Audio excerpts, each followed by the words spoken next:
Hey, what's going on guys? Welcome back to another video. So mobile gaming is actually really starting to heat up, and while it's not for everyone, these mobile games are actually really starting to get good. From PC or console-based games like Fortnite or Apex Legends to new releases like Diablo Immortal, the games have really taken a step up. The problem is, the handheld experience is leagues behind the games themselves, but thankfully my friends over at Gamesir sent this out for review, which is the third iteration of their mobile gamepad. And if you're into mobile gaming or just trying to take your experience to the next level, this video is definitely for you. This gamepad easily makes the whole experience more enjoyable, but today I'll be jumping into the product itself and how I use it. We'll talk emulation, game streaming, native Android games, and how to get more games with TapTap. So what's in the package? Well, the whole setup comes in this carrying case. The case itself is actually pretty sturdy and it's made of what I think is nylon. It's a zippable clamshell, and inside you've got a USB-A to Type-C cable, some stickers and documents, some alternate buttons, and of course you've got the Gamsir X3 itself. But getting this thing in hand, it's actually built really well. The whole gamepad expands and retracts, and it sort of feels like there's a thick rubber band throughout the core. It doesn't feel like there's any flex either, which is great, so it definitely doesn't feel cheap. The entire controller feels really sturdy and it's actually comfortable to hold. It's really ergonomic and has these grippy bumps on the back end for added grip. It kind of reminds me of the Switch, but thicker and easier to hold. The whole thing connects to USB Type-C devices like my Pixel 6. The USB-C port pivots for easy installation for your device, otherwise getting your phone in here would be such a nightmare.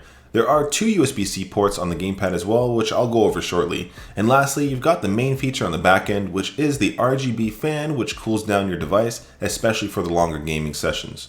And overall, I'm impressed with how it feels, and even more surprised that the buttons are removable and changeable. These buttons attach magnetically and can easily be swapped out to your liking. This is huge for me since I actually like to swap the A and B buttons depending on what I'm playing. I am a bit of a weirdo and I get confused between Switch and Xbox controllers since their A-B is reversed. This whole set comes with different height joysticks as well and an alternate D-pad. I've got thick fingers, so I did have to use these thingies, whatever they're called, to remove the buttons, but the new buttons slot just right in. And overall, the buttons feel super tactile too, which is my absolute preference. I hate mushy buttons, and these feel clicky like a gaming mouse. I would have loved to see adaptive triggers like on the PS5 or Xbox controllers, but these do the trick pretty well. I'm super impressed with how the buttons turned out, especially being able to swap my ABXY around. So how do I use this? I use this with my Pixel 6 from Google. It is a beast of a phone, and I got this one renewed off Amazon. It performs incredibly well and isn't priced half bad. For gaming, I use this primarily for emulation like Nintendo DS, streaming games for my PlayStation 5 and Xbox Series X, as well as native Android games. The latest mobile releases really are getting good, but let's start with emulation. I've just started another playthrough of my favorite Pokemon game, which is actually the Gen 2 Pokemon series. This is the Nintendo DS remake, which works flawlessly on the X3.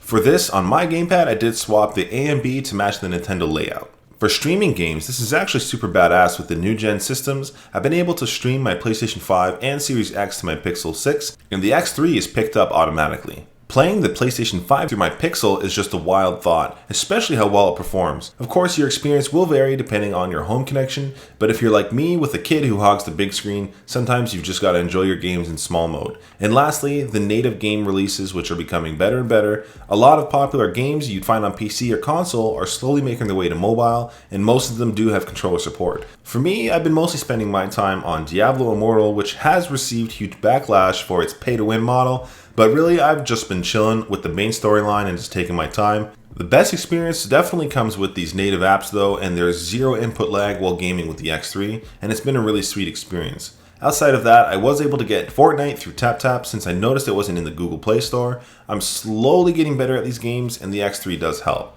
I'm actually super new to mobile gaming since I spend most of my time on consoles, but there's definitely a lot of new games coming out soon. I did pre-register for Valorant and Call of Duty, and I'm surprised to see the GTA Definitive Edition on TapTap. Downloading or pre-registering for popular games is super easy with TapTap. TapTap also has a social section with game highlights where you can upload and share your favorite clips and find more within the community.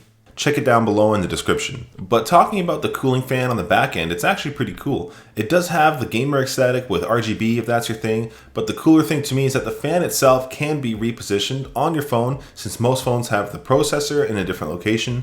I don't game for super long sessions, but this will cool your device up to 20 degrees Celsius and it'll keep your device from throttling sooner, which is nice.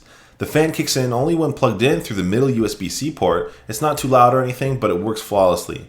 The other USB-C port is for power pass-through when charging your device, which is great for those longer sessions. The thing about these new releases is they are super power hungry, and any device you're using will drain super quick while gaming, so at least you have the option to stay plugged in. Overall, I'm super impressed with the X3. Like I mentioned, mobile games really are getting good, but mobile gaming itself is still an uncomfortable experience using it with your hands. The X3 gamepad is a game changer, pun intended. If you want to check it out, the link will be down below in the description. Thanks again for watching. We'll catch you in the next one. Till next time.